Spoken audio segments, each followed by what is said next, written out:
IUD kalau sampai 10 tahun dan sampai lama banget itu sebenarnya nggak apa-apa nggak sih dok? Apakah itu bahaya? Yuk kita bahas bersama saya Dr. Oli, spesialis obgyn. Nah banyak banget nih moms yang ternyata udah pakai IUD udah 10 tahun, udah 12 tahun.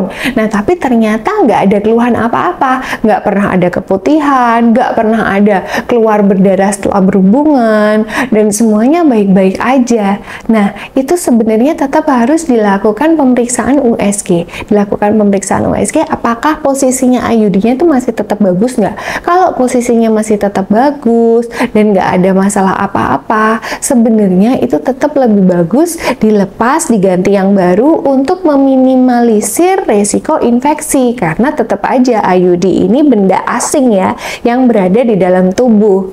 Nah, tapi kalau untuk moms yang ternyata udah 10 tahun, 12 tahun tapi dengan keluhan, misal ada perdarahan setelah berhubungan, keluar cairan berbau, nyeri saat berhubungan, tetap ini idealnya harus dicabut, dibersihkan dulu, terus dilakukan pengobatan terapi sampai semuanya itu sembuh, baru kalau emang mau dipasang IUD yang baru.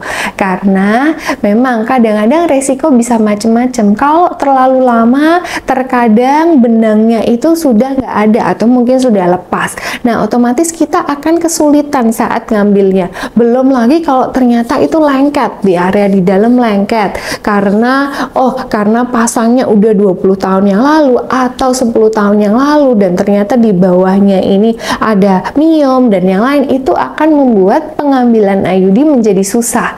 Jadi untuk moms yang mengalami hal itu langsung segera ke dokter, dilakukan USG dulu ya. Dilihat dulu posisi IUD-nya, lalu setelah itu bisa ditanyakan ke dokternya apakah ada kemungkinan itu diambil nggak.